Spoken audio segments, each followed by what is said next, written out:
오늘 우리는 마태복음 14장에 있는 말씀을 함께 나눠보려고 하는데요. 이 14장에는 두 가지의 사건이 기록이 되어 있어요.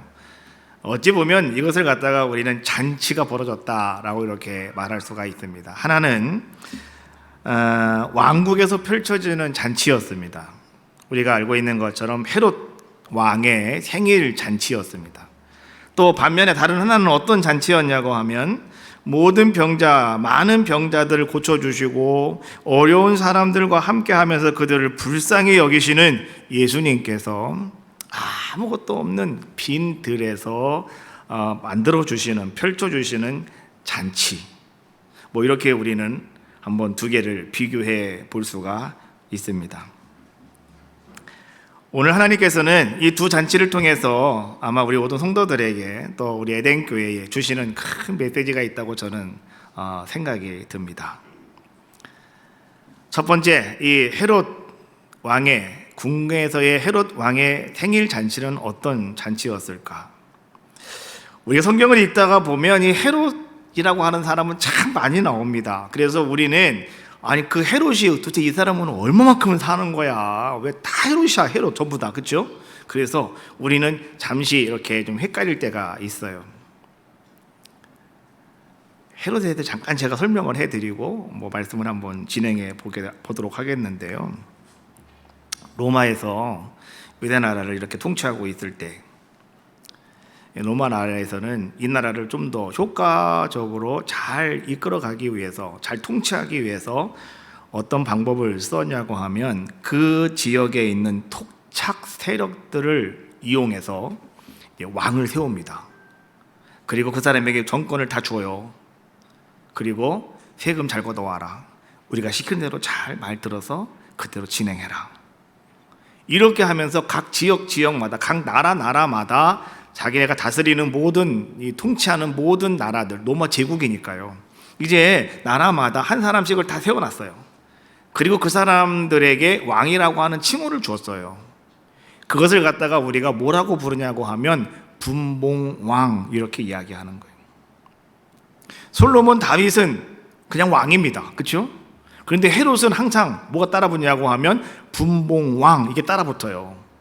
이게 뭐냐고 하면 로마에서 이 사람을 세워서 왕을 세웠다, 이런 얘기. 그 지역을 네가 맡아 담당해라, 왕으로 세워졌다, 이런 얘기예요. 그 헤롯이라고 하는 사람은요, 이제 몇 사람이 있는데요, 다 한 집안 식구들이에요. 첫 번째 헤롯이 누구냐고 하면 우리는 대왕 헤롯 이렇게 이야기도 하고 대헤롯 이렇게 이야기하는데, 이 사람이 첫 번째로 로마로부터 이스라엘 전체를 책임받아서 다스리던 그런 왕이 헤롯 왕이었어요. 이 사람은 원래 전통 유대인은 아니고 에돔 족속이었어요. 이방인이었단 말이에요. 같은 이스라엘 사람이었지만은 하여튼간 이스라엘 백성들은 자기 민족으로 인정해주지 않는 그러한 이제 에돔 족속이었다라고 하는 거죠. 그러다 보니까 자기가 왕이 되어서 이스라엘 백성들에게 좀 신임 받아야 되겠는데 어떻게 방법이 있을까 생각을 하다가, 이스라엘 백성들이 이제는 바벨론에게 완전히 성전이 다 깨트려졌잖아요. 그리고 70년이 지난 다음에 하나님께서 스룹바벨을 보내셔서 다시 성전을 건축하신 것이 두 번째 성전이었던 스룹바벨 성전이에요. 근데 그 스룹바벨 성전은 보기처럼 아주 웅장한 것이 아니었어요. 참 보기에 참 미미했어요. 애게게 할 정도였어요. 애게게 할 정도. 그러다가 보니까 이제 이스라엘 백성들이 하나님 앞에 가서 예배를 드리는데 너무 작아서 예배 드리는 것도 불편하고 이것도 불편 저것도 불편 막 그런 거예요. 그런데 헤롯이 그 스룹바벨 성전을 더 크고 어마어마하게 증축을 시켜주는 거예요. 거기에다가 더 넓히고 세우고 올리고 막 해가지고요, 엄청나게 어마어마한 성전을 건축해 줬어요. 자그마치 46년 동안 공사를 하면서. 대단한 거죠. 그렇죠? 그래서 그 성전을 갖다가 우리가 뭐라고 말하냐고 하면 세 번째 성전, 헤롯 성전, 이렇게 이야기하는 거예요. 근데 이 헤롯 성전의 특징은 무엇이냐고 하면, 이 헤롯은 말이죠, 자기가 그 성전 안에 들어갈 수가 없어요. 왜? 이방인이기 때문에. 그래서 자기 이방인들은 성전에 가면 가는 곳이 어디냐고 하면, 솔로몬이 성전을 지을 때 이방인들이 성전에 못 들어오니까 그들을 위해서 뭘 만들었느냐? 이방인의 뜰이라고 하는 것을 만들어놨어요. 여기는 갈 수가 있어요. 그러다 보니까 헤롯이 어떻게 합니까? 그 이방인의 뜻을 호화찬란하게 만들어 놓는 거예요. 왜? 자기가 가는 자리니까.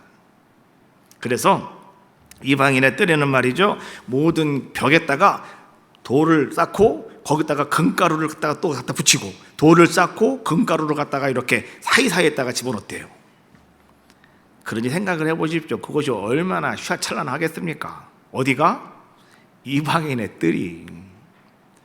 예수님께서 이제 예루살렘에 입성하시기 전에 하신 게 뭐예요? 성전에 가셔서 성전 다 들러 엎으셨죠? 그 자리가 바로 이방인의 뜰이었어요. 예수님께서는 이방인들도 와서 기도해야 되는데, 너희가 사리사욕에 파묻혀가지고 여기서 장사를 하면 이방인들은 어디서 기도하라고? 그들 성전에 들어갈 수가 없는데, 그래서 그거를 다 쳐버린 거예요. 여기 이방인들도 와서 기도해야 되고 하나님 만나야 되니까 여기서 이러면 안 된다고 예수님께서는 그것을 채찍질해서 다 들러 엎으신 곳이 바로 그 이방인의 뜰이다라고 하는 것도 여러분 참고적으로 알아두시면 되겠죠. 그리고 또 이 대헤롯이라고 하는 사람이 한 일 중에 또 하나가 뭐냐고 하면 로마의 로비를 잘하는 사람이라고 그랬잖아요. 그러다가 보니까 로마의 황제 카이사르를 위하여 내가 이 이스라엘 땅에 로마에게 내가 한 도시를 만들어 바치겠습니다 해서 만든 게 가이사랴예요. 가이사랴 빌립보 알고 계시죠? 예수님께서 사람 나를 누구라고 하더냐 이렇게 말했던 곳. 그래서 그 가이사랴에는 엄청나게 많은 우상들이 막 판치고 있는 곳이었어요. 로마 황제를 위해서 큰 신당도 만들어 놓은 곳이 바로 이 가이사랴 빌립보라고 하는 곳이잖아요. 그러니까 로마 황제를 위하여 자기가 한 도시를 건설한 그 사람이 바로 누구였느냐? 헤롯이었고, 이 사람이 대왕 헤롯 이렇게 이야기하는 거예요. 이 사람이 죽었어요. 그 아들에게는, 그들에게는 아들이 3명이 있었는데 그 3명이 다 아버지를 닮아서 그랬는지 자기들도 왕이 되겠다고 막 난리법석을 치는 거예요. 그래갖고 자기들 나름대로 로마에 사람을 보내가지고 찾아가가지고 내가 왕이 돼야 됩니다, 내가 왕이 돼야 됩니다 막 그래요. 로마의 왕이 하도 골치가 아프니까 황제가 좋다, 그러면 내가 너희들 다 왕 삼아줄게. 그래가지고요 이스라엘을 잘라요. 유대 한 달락, 그 다음에 저 갈릴리 한 달락, 그 다음에 그 외 지역 한 달락, 3개로 잘라버려요. 그리고 나서 이제는 그 세 지역에 그 세 아들을 한 사람씩 왕으로 세우는 거예요. 그래서 유대를 헤롯 아켈리오라고 하는 첫 번째 아들에게, 그리고 갈릴리는 헤롯 안티파스라고 하는 두 번째 아들에게, 그리고 나머지 세 번째 지역이죠, 그 외에죠, 수불론을 비롯한 그 세 번째 지역은 세 번째 아들이었던 헤롯 빌립이라고 하는 세 번째 아들에게 이렇게 다 나눠줘요. 그리고 니네가 이 지역을 책임지고 잘 지켜라. 그래서 그들은 분봉왕이라고 하는 이야기를 쓰는 거예요. 다 그 지역을 맡아서 자기들이 왕이 됐다, 이런 얘기죠. 오늘 우리가 성경을 통해서 이제 헤롯 왕궁에서 큰 잔치가 벌어졌다라고 하는 것은 누구 얘기냐고 하면 두 번째 왕이었던 갈릴리 지역을 다스리고 있었던 헤롯 안티파스 왕의 이야기예요. 제가 성경 공부하면서 우리 분들에게 제가 잃어버리지 말라고 한 얘기가 뭐냐고 하면, 자, 갈릴리를 책임지고 있었던 분봉왕은 헤롯 누구라고요? 헤롯 누구라고요? 안티파스. 신심파스가 아니고 안티파스다. 이렇게 하면 안 잊어버리죠. 안티파스입니다. 이 사람이 예수님과 관련이 있는 사람이에요. 예, 이 사람이 예수님과 관련이 있는 사람이고, 그 다음에 세례 요한을 못 배워 죽인 사람이 바로 이 안티파스입니다. 그죠? 그리고 나중에 야고보를 또 죽였어요, 헤롯 왕이. 그 헤롯 왕은 누구냐고 하면 그의 아들이었던 헤롯 누굽니까? 아그리파 1세. 그러니까 그 아들이에요. 그 아들이 이제는 또 다음 세대가 이제는 야고보를 칼로 죽이는 뭐 이런 모습을 성경은 우리에게 보여주고 있는 거죠. 오늘 헤롯이 배설한 이 잔치는요, 안티파스죠. 오늘 이 사람이 배설한 이 잔치는 정말 누구나 갈 수 있는 곳은 절대 아니었다.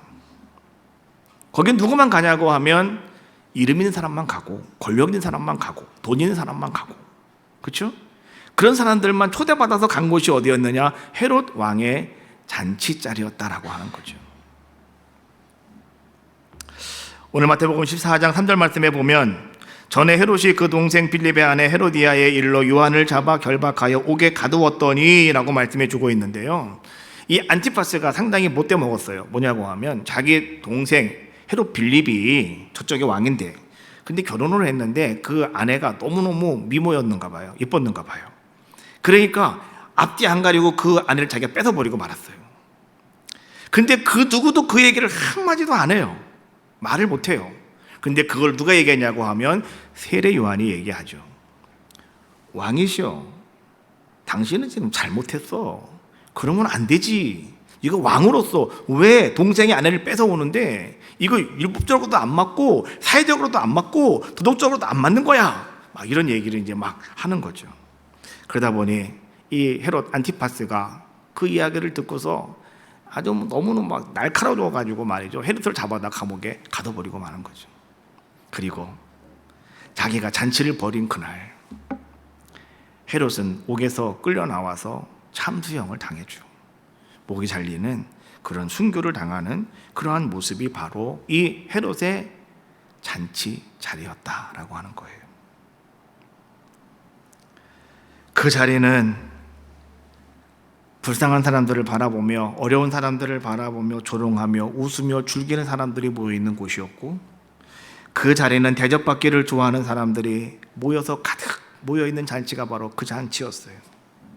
그러나 그 헤롯의 생일 잔치는 헛 웃음뿐이었고, 거기에는 죽음이 있고 사망이 찾아왔고, 또 거기에는 배신만 난무하는 그런 잔치 자리였다.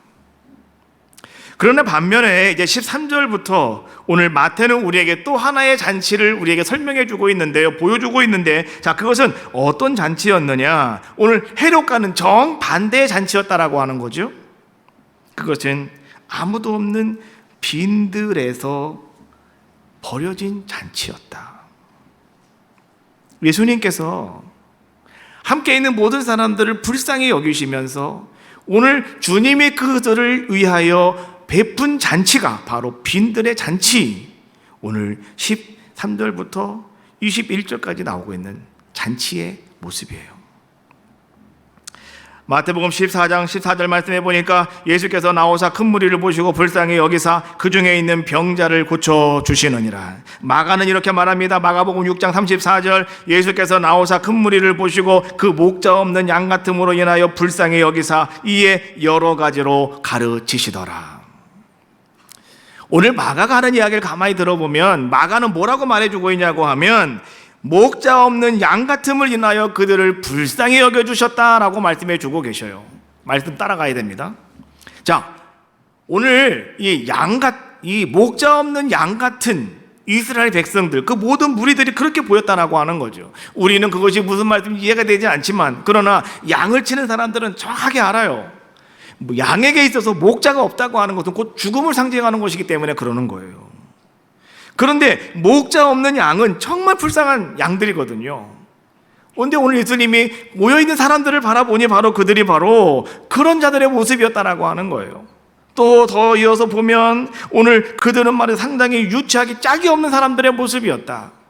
왜 그런 얘기를 하냐고 하면 복음서를 가만히 읽다 보면 복음서 저자들은 말이죠, 똑같이 오늘 그들의 설명을 하는데 이렇게 이야기를 합니다. 오늘 그들이 예수님 말씀을 듣고 말씀이 너무 은혜 받아서 예수님을 따라온 것이 아니라 그들은 예수님이 그들에게 떡을 준 사건, 오병이어죠. 보리떡 5개와 물고기 2마리를 가지고 배불리 먹여주시는 그 놀라운 기적을 바라보면서 그들은 주님을 따라와서 주님에게 우리의 왕이 되달라고 말했던 사람들, 참 유치하기 짝이 없는 이런 자들의 모습 아니겠습니까? 근데 오늘 예수님께서는 그들을 그렇게 유치한 자들로 바라보는 것이 아니라 오늘 주님은 그들을 불쌍히 여겨주셨다. 그들의 병을 고쳐주셨고 그들을 위로해 주셨다. 그리고 주님께서 날이 저물어가고 있을 때에 이제 주님은 어떻게 하시는 겁니까?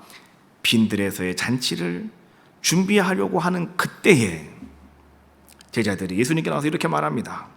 마태복음 14장 15절, 저녁이 되매 제자들이 나와 이르되 이곳은 빈들이요 때도 이미 저물었으니 무리를 보내어 마을에 들어가 먹을 것을 사 먹게 하소서. 제자들이 예수님께 나와서 하는 얘기가 무리를 보내어 마을에 들어가서 먹을 것을 사 먹게 하십시오. 여러분, 사람 돌아가 버리면 잔치가 돼요, 안 돼요? 안 되는 거죠. 사람이 다 돌아가 버리면 잔치는 끝입니다. 그렇지 않습니까? 근데 제자들이 뭐라고 말하는 거예요? 지금 이 많은 수많은 사람들, 이 많은 무리들을 우리가 어떻게 먹일 수가 있을까? 합리적으로 생각을 해보고 정말 이성적으로 생각을 해봤을 때 가장 좋은 방법이 뭐냐? 빨리 돌려보내는 거다. 가서 각자 해결하라고 빨리 돌려보내는 것이지 않겠습니까? 라고 생각을 하면서 오늘 제자들은요, 그들을 빨리 집으로 돌려보냅시다 라고 이야기하는 거죠. 제자들의 생각은 예수님의 생각과는 달랐다. 잔치와는 별 관심이 없었다. 그들은 그저 합리적인 것만 생각하는 자들의 모습이었다라고 하는 거죠. 주님은 지금 빈들의 큰 잔치를 준비하고 계시는데, 그래서 주님은 제자들에게 말씀하셨죠. 16절에 있는 말씀이에요. 예수께서 이르시되 갈 것 없다. 너희가 먹을 것을 주라. 예수님이 제자들에게 하시는 말씀, 동네로 물건을 뭘 먹고 살아갈 것도 없고 사람들을 보낼 것도 없다. 너희들이 있지 않느냐? 너희가 가서 먹을 걸 주면 되지. 그래 잔치가 되는 거 아니겠느냐라고 예수님은 말씀하시면서 너희를 강조하시면서 제자들이 직접 나서기를 원하셨다. 이것이 빈들의 잔치를 준비하시는 예수님의 모습이셨다. 똑같은 말씀을요, 요한복음에 보니까 요한은요, 특별하게 제자들 중에 한 사람을 딱 지목해서 끌어냈습니다. 그 사람이 누구냐? 빌립이라고 하는 사람이었어요. 이렇게 말하죠. 요한복음 6장 5절, 빌립에게 이르시되 우리가 어디서 떡을 사서 이 사람들을 먹이겠느냐 하시니. 자, 그 사람들에게 이제 예수님이 물어보는 거예요. 제자들에게 물어보는 거죠. 그들에게 누구라고? 빌립에게 딱 물었다 이런 얘기예요. 그랬더니 빌립이 뭐라고 말합니까? 7절, 빌립이 대답하되 각 사람으로 조금씩 받게 할지라도 200데나리온의 떡이 부족하리이다 라고 이렇게 이야기합니다. 예수님께서는 빈들의 큰 잔치를 준비하시면서 오늘 주님은 말이죠, 어떤 것도 계산하지 않습니다. 주님은 어떤 것도 걱정하지 않습니다. 그런데 오늘 주님께서는 단지 하나만 있는데 그것이 뭐냐고 하면 이 빈들의 잔치는 지금 불쌍히 여기는 사람들, 불쌍히 보이는 모든 사람들, 그들을 위해서 전능하신 예수님께서 제자들은 가만히 있어라, 너희는 가만히 있어라, 내가 알아서 할게 라고 말씀하시고 오늘 하나님의 전능으로 오늘 풍족하게 오늘 많은 사람들을 먹일 수 있는 잔치를 베풀 수 있는 능력이 있으신 예수님이셨지만은, 그런데 오늘 예수님께서는 제자들이 그냥 가만히 서서 있으면 안 된다라고 하는 것을 말씀해 주고 계시는 거예요. 하나님께서는요, 이스라엘 백성들을 이끌고 광야길을 거쳐서 가나안 땅으로 가실 때 하나님은 때때로 한 번씩 너희는 가만히 있어라, 내가 알아서 할게 라고 말할 때가 있으셔요. 홍해 바다를 건너갈 때, 그렇죠? 요단강을 건너가서 여리고성의 앞에 섰을 때, 그때도 하나님께서는요, 너희는 가만히 있어, 내가 알아서 할게. 하나님은 강권적으로 역사하실 때가 있어요. 그러나 하나님은요, 때가 되어지면 이제는 여러분들과 함께 그 일을 이루시기를 원하시는 분이 누구시냐? 그분이 하나님이시더라 라고 하는 거죠. 서서 구경하면 안 된다는 거예요. 너희들이 가라, 너희들이 주어라, 주님 말씀해 주고 계시는 거죠. 5,000명을 먹이고 12강주리를 남긴 기적은 예수님의 권능으로, 예수님의 능력으로 되어진 것이 아니라 제자들의 손에서 그 기적이 나타나게 되었다. 믿습니까? 예수님이 하신 것은 뭐예요? 예수님은 보리떡 5개와 물고기 2개를 손에 잡으시고 주님은 축사하셨다, 감사기도 하셨다 이런 얘기예요. 그리고 그것을 떼어서 제자들에게 주셨고요. 주님은 거기까지입니다. 물고기와 떡의 원천은, 그것이 변하게 만드시는 것은 주님이 하신 것이고, 그것을 가서 이제는 한 남자만 5,000명이라고 그랬으니까요, 한 2만 명 정도 되겠죠? 10,000명, 2만 명 되겠죠? 그 많은 사람들에게 가서 이걸 나누어 주는 건 누가 했느냐? 제자들의 손을 통해서 하나님은 그 일을 이루셨다는 거예요. 그래서 오늘 이 오병이어의 기적은 제자들의 손에서 일어났다라고 하는 것을 우리는 분명히 아셔야 되는 거예요.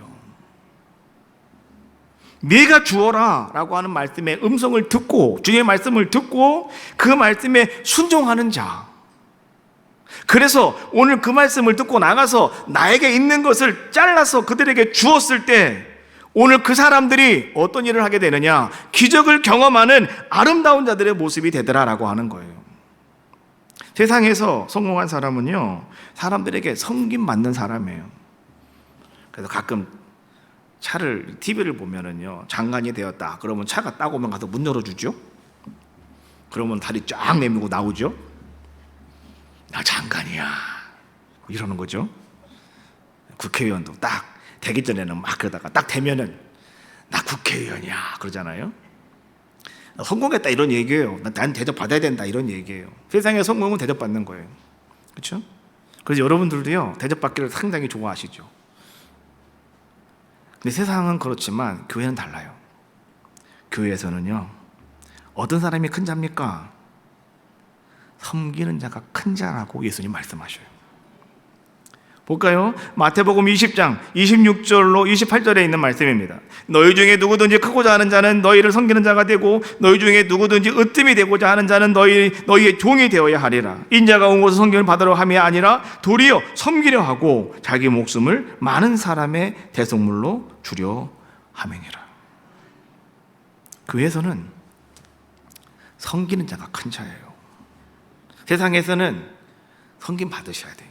그래서 여러분 세상 나가서는 여러분도 사장이 되셔야 되고, 여러분도 CEO가 되셔야 되고, 여러분도 부장님이 되고 과장님이 되고 되셔야 되는 거예요. 열심히 세상 다 하시라고요.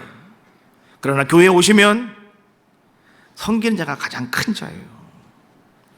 내가 나가면 누군지 알아? 이 사람 골치 아픈 사람이에요. 교회에서는 그런 말 하면 절대로 안 됩니다. 누구긴 누구예요? 성도지. 그렇잖아요? 그래서 교회에서는요, 섬기는 사람이 가장 큰 사람이에요. 교회에서 모든 장로님들도 마찬가지예요.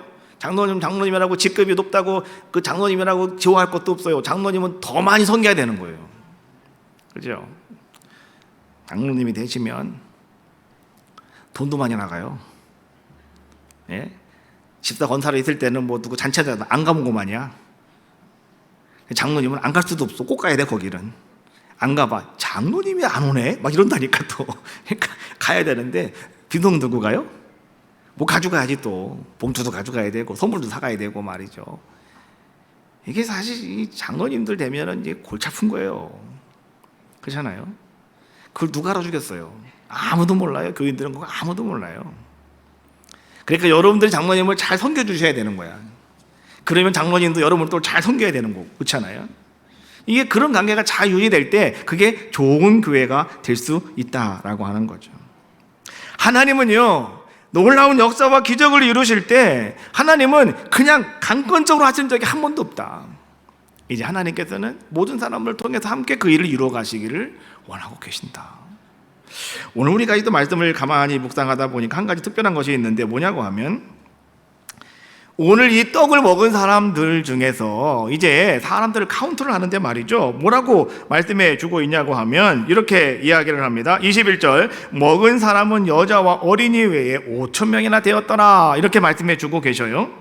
자, 근데 마가복음에도 보면은 마가복음 6장 44절 말씀해 보니까 떡을 먹은 남자는 5,000명이었더라 라고 이렇게 이야기하고요, 누가는 이렇게 말합니다. 남자가 한 5,000명 이렇게 이야기합니다. 요한은 이렇게 얘기합니다. 수가 한 5,000명쯤 되었더라 이렇게 이야기를 해요.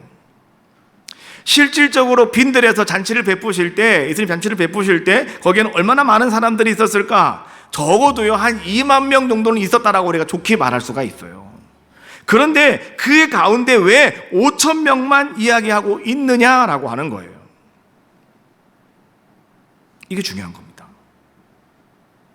2만 명 먹었다면 얼마나 좋아요. 근데 왜 15,000명은 어디론가 사라져버리고 5,000명만 이야기하고, 남자만 5,000명이었더라, 장정만 5,000명이었더라, 한 5,000명쯤 되었다, 뭐 이렇게 말씀하신다는 거예요. 왜 그러냐고 하면 민수기 1장 2절 3절 말씀해 보면 이렇게 우리에게 말씀해 주고 계셔요. 너희는 이스라엘 자손의 모든 회중에게 각 남자의 수를 그들의 종족과 조상의 가문에 따라 그 명수대로 계수할지니 이스라엘 중 20세 이상으로 싸움에 나갈 만한 모든 자를 너와 아론은 그 진영별로 계수하되. 말씀이 왜 안 따라 나와요 지금? 예. 남자의 수를 다음 그 명수대로 계수하라. 자, 그런데 그 앞에 보면은 뭐가 있냐고 하면 그 다음 말에 보면은 이스라엘 중 20세 이상으로, 그 다음 20세 이상으로, 다음 같이 한번 읽어봐요. 시작. 싸움에 나갈 만한 모든 자. 싸움에 나갈 만한 모든 자. 이런 사람만 카운트한다는 거예요. 사람이 암만 많아도.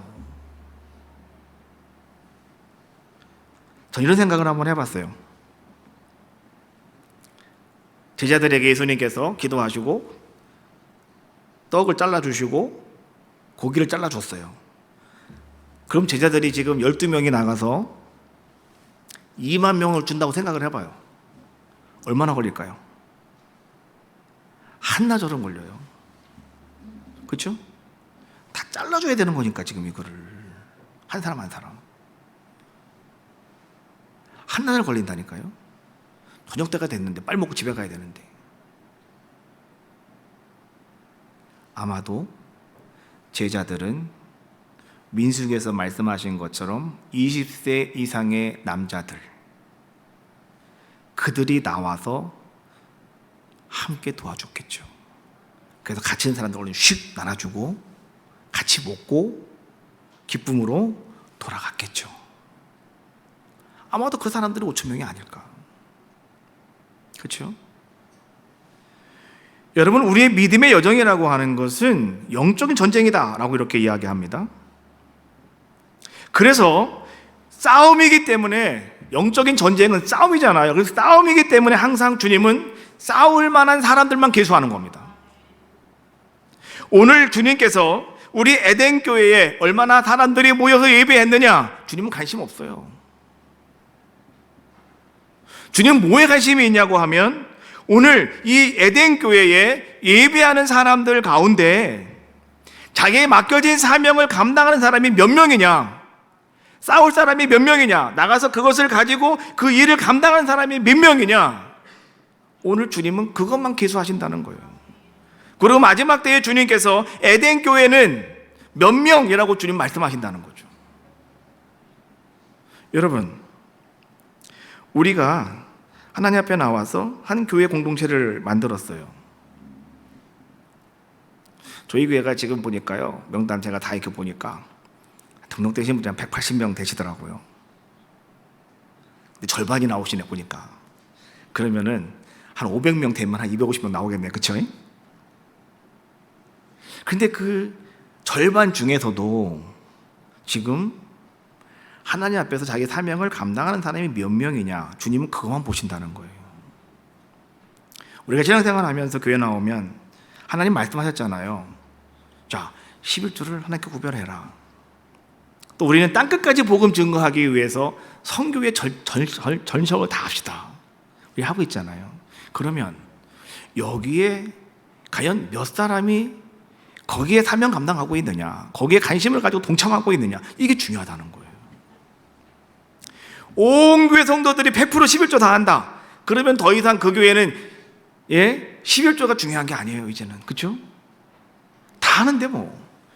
그럼 하나님은 그 교회 기뻐하시는 거겠죠. 땅끝까지 복음 전거하는, 선교하는 일에 우리가 협력합시다라고 했을 때 여러분들이 나도 선교하겠습니다 하면서 여러분들이 다 함께 선교에 동참한다면, 100% 선교에 동참한다면, 에덴 교회는 우리 교회는 이렇게 100% 참석하는 교회입니다. 이게 행복한 거죠. 이게 축복이죠. 오늘 주님께서 우리에게 원하시는 건 뭐냐고 하면 바로 그런 거예요. 여러분, 오늘 주님께서는요, 우리 교회에도 이제는 아름다운 잔치를 매주마다 배설하고 계시는 거예요. 그런데 이 매주마다 배설하는 이 잔치에 과연 나는 어떤 모습을 가지고 있느냐가 중요한 거죠. 빈들의 잔치에 내가 정말로 그 자리를 차고 들어가서 내가 5천 명 안에 들어가느냐 안 들어가느냐, 이게 중요하다는 거예요. 그냥 예배만 드리고 가버리면, 오늘 주님은 애석하게도 여러분들을 카운트하지 않는다니까요. 담임 목사는 여러분 카운트할 수는 있어요. 오늘 누가 왔다 가셨구나. 그러나 주님은 카운트 안 하신다는 거예요. 그렇지 않습니까? 우리 애찬 팀들이 밥을 준비하시는데, 전에는 속회별로 우리가 했어요. 속회별로 할 때는 누가 다 하는 거기 때문에 중요한 게 아니에요. 어차피 하는 거니까, 속회별로 다 돌아가게 돼 있으니까 다 하는 거죠. 안 오니까 뭐 할 수 없는 거지만 여하튼 다 와서 하게 돼 있는 거예요. 그러나 이제 애찬을 자원하는 마음으로 합시다 해서 바꿔버렸어요. 지금 설거지 팀과 애찬 팀이 20명입니다. 20명이 와서 지금 열심히 여러분 밥 준비하고 계셔요. 매주마다. 그러면 교회에서는 그분이 특별한 분들이죠. 그 일을 감당하고 계시니까 주님도 그 사람들은 특별하게 보시겠죠. 그러면 에덴교회, 만약에 애찬만 놓고 생각을 했을 때 에덴교회는 몇 명이냐라고 말했을 때 20명입니다라고 말할 수밖에 없는 거죠. 거기에 동참하는 사람은 20명이니까. 그래서 우리가 함께 거기에 동참하고 함께 다 같이 우리가 하는 날까지 주님은 우리를 기다리고 계시는 거죠. 제가 가만히 보니까 참 힘들고 어렵게 하시는 팀도 있어요. 말은 못하고 그냥 해야 되니까 그냥 하는 거예요. 열심히 자원하는 마음으로 하시는데 내가 봐도 안쓰러운 팀이 한 2팀 정도 있더라고. 여러분들은 그게 눈에 안 보이시죠? 왜요? 간중이니까, 물이니까 안 보이는 거예요. 그게 보이는 사람은 누구냐? 성도예요. 그게 보이는 사람은 바로 제자예요. 그 사람이 바로 누구냐? 그 사람이 주님이 세시는 사람들이에요. 여러분 보이시기를 주님의 이름으로 축원합니다. 눈에 보여야 돼요. 야, 이 팀이 좀 힘들구나. 그럼 나도 자원할게요. 같이 할게요. 그래서 여러분 그 팀 도와주시면 되는 거예요. 가서. 그럼 서로 기쁘잖아요. 나는 태어날 때부터 밥 하는 사람입니까? 여러분 집에서 밥 다 하시잖아요. 뭐 교회 오셔서 한 번 더 하는 게 그러면 뭐 팔이 부러집니까? 다리가 부러집니까? 머리가 부러집니까? 같이 하는 거죠. 그러면서 채워져 가기를 원하시는 것이 누구냐? 바로 그분이 우리 주님이시다라고 하는 거예요. 오늘 주님께서 빌립을 통해서 우리에게 주시는 교훈은 그런 것 같아요. 교훈은 이런 것 같아요. 그냥 움직이지도 않고 그냥 계산만 하다가 기죽어 버려서 그냥 아유 포기해버리고 마는 이런 사람이 되는 것이 아니라, 여러분 그 제자들 중에 안드레처럼 너희가 먹을 것을 주어라 라고 말씀하셨을 때 그 말씀에 따라 순종하면서 그럼 내가 무엇을 어떻게 할까 찾아보다가 조그만 아이가 가지고 온 도시락을 가지고 그것을 가지고 주님께 내어놓을 수 있는 사람, 그리고 주님이 갖다 주어라고 했을 때 그것을 가지고 갖고 나가서 사람들에게 찢어주고 5천 명이 함께 도와줌으로 말미암아서 거기에 있는 모든 사람들이 함께 맛있게 먹고 배불리 먹고 돌아갈 수 있는 기쁨의 기적을 이루었던 사람들, 이런 사람이 되라고 오늘 주님은 우리에게 말씀해 주고 계시는 거예요. 오늘 여러분들은 군중입니까? 아니면 무리들입니까? 아니면 여러분 제자입니까? 아니면 성도냐라고 하는 거죠.